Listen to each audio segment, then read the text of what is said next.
সম্মানিত দর্শক বন্ধু, ঘরোয়া স্পেশাল মিনি কুকিং ফুড থেকে আপনাদের সবাইকে জানাই স্বাগত। আশা করি সকলে ভালো আছেন এবং সুস্থ আছেন। তো বন্ধুরা, আজকের আমি একটি সম্পূর্ণ নতুন সবজি দিয়ে একটি পরোটার রেসিপি বানিয়েছি। তো ভিডিওটি আপনারা দেখবেন, আশা করছি আপনাদের ভালো লাগবে। ভালো লাগলে অবশ্যই একটি লাইক দেবেন আর চ্যানেলটি সাবস্ক্রাইব করে পাশে থাকবেন। তো বন্ধুরা, পরোটাটি দেখেই বুঝতে পারছেন মনে হচ্ছে যেন ডিমের অমলেট, কিন্তু আমি আজকে বানিয়েছি সিম দিয়ে পরোটা। আর এই সিমের পরোটা যে কতটা টেস্টি, আপনি যদি একবার বানিয়ে খেয়ে দেখেন তাহলে বুঝতে পারবেন। তো আমি প্রথমে সিমগুলোকে এভাবে শক্ত অংশটা যে সিমের বর্ডারে থাকে সেগুলোকে বেছে নিয়েছি, নিয়ে সিমটাকে ভালো করে ধুয়ে নিলাম। এবার এটাকে আমরা ছোট ছোট করে কেটে নেব। তো দর্শক বন্ধু, আমরা তো পরোটা অনেকভাবে খেয়েছি, আলুর পরোটা, তারপরে কড়াইশুঁটির পরোটা, কিন্তু আপনি কখনো কি সিমের পরোটা খেয়েছেন? একবার বানিয়ে দেখুন, মাত্র একবার বানিয়ে দেখুন, আর টেস্টটা কেমন লেগেছে সেটাই আমাকে একটু কমেন্টস করে জানান। তো আমরা সিমের পরোটা বানানোর জন্য সিমগুলো কেটে নিয়েছি, আর টুকরো টুকরো করে কেটেছি এই কারণে মিক্সিতে দিলে যাতে খুব তাড়াতাড়ি ব্লেন্ডার করা যায়। এবার কটা লঙ্কা নেব। এবার যেহেতু এটা সিমের পরোটা বন্ধুরা, আর পরোটা মানে একটু কেউ কেউ ঝালটা পছন্দ করে, আবার কেউ পছন্দ করে না, কিন্তু আমি কিন্তু একটু ঝালের পরিমাণটা বেশি দিয়েই করব। তো এখানে আমি কাঁচা লঙ্কা দিয়েছি 4টে, শুকনো লঙ্কা 3টে, পরিমাণ মতো একটু জিরে দিয়ে নিলাম। এবার একটু আদা দেব, আর দেব বাকি মশলাগুলো আস্তে আস্তে। তো এইগুলো দিয়ে আমি আগে এটাকে মিক্সিতে দিয়ে ব্লেন্ডার করে নিলাম। তো দেখুন আমার এটা পেস্টটা তৈরি হয়ে গেছে।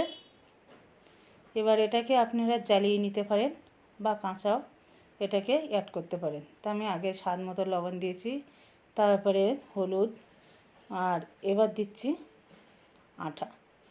এটা কিন্তু সম্পূর্ণ আটা দিয়ে তৈরি করেছি আমি বন্ধুরা, কোনো ময়দা ইউজ করিনি। এবার দেখুন এগুলো আগে মিশিয়ে নেওয়ার পরে এর সঙ্গে আরেকটু আটা অ্যাড করলাম। এবার দেবো বেকিং সোডা 1/2 চামচ, তারপরে দেব বেকিং পাউডার। ও বন্ধুরা, তার আগে যেটা দেওয়া হয়েছে সেটা হচ্ছে ইস্টটা বন্ধুরা হয়তো মিস করে গেছি, ভিডিওতে দেখানো হয়নি। যাই হোক, এগুলো ভালো করে আমি মিশিয়ে নিচ্ছি। মিশিয়ে নেওয়ার পরে একটু জল অ্যাড করব, কারণ পরোটাটা বানাতে গেলে একটু পেস্টটা একটু লিকুইড টাইপের বানাতে হয়, যাতে খুব তাড়াতাড়ি এতে দেওয়া হয় না। এই দেখুন বানিয়েছি। তো পেস্টটা আমার তৈরি করা হয়ে গেছে বন্ধুরা। এবার মিনিট 10-15 আমি এটা ঢেকে রেখে দিলাম। দেওয়ার পরে আমি একটা তাওয়া তুলে দিয়েছি বন্ধুরা। এবার একটু তেল দিয়ে ভালো করে তাওয়াটা গরম করে নেব। তো বন্ধুরা, কিন্তু এটা সকালে ব্রেকফাস্ট বলুন, বিকালে স্ন্যাক বলুন, খুব সহজে কিন্তু আপনি বানিয়ে নিতে পারবেন। এবার এটা আমি 10 মিনিট পর 15 মিনিট পর এটা খুলে আপনি আর একটু মিশিয়ে নিতে পারেন। মিশিয়ে নিয়ে 1 চামচ করে দিয়ে দিন। আর এদিকে দেখুন তাওয়াটা গরম হয়ে গেছে। এক তাওয়া দেওয়ার পরে দেখুন কত সুন্দর পরোটা তৈরি হচ্ছে বন্ধুরা। এখানে বাচ্চা থেকে বুড়ো কিন্তু সবাই খেতে এটা পছন্দ করবে, কারণ এতে তেলের পরিমাণটাও কিন্তু খুব কম লাগছে।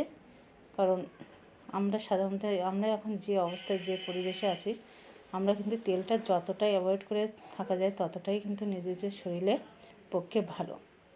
তাই তেলটা খুব অল্প তেলে কিন্তু আপনি এই পরোটাটা বানিয়ে নিতে পারছেন। তো দেখুন কি সুন্দর পরোটা তৈরি হচ্ছে বন্ধুরা। তো এরকমভাবে আমি আরেকটা বানিয়ে দেখাচ্ছি।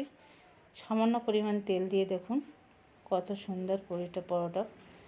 তো দর্শক বন্ধু, কেমন লাগলো ভিডিও অবশ্যই কিন্তু কমেন্টস করে জানাবেন, আর ভালো লাগলে অবশ্যই একটি লাইক দেবেন, আর চ্যানেলটি সাবস্ক্রাইব করে পাশে থাকবেন।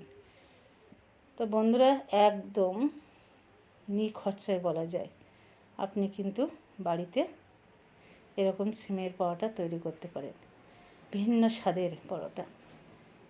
আমরা তো আরও অন্যান্য পরোটা খেয়ে দেখেছি, তো আপনি একবার ট্রাই করে দেখতে পারেন। একদম মনে হবে ডিমের অমলেট, আর এটা খেতে যে কতটা টেস্টি হয়েছে আপনি না খেলে কিন্তু বুঝতে পারবেন না।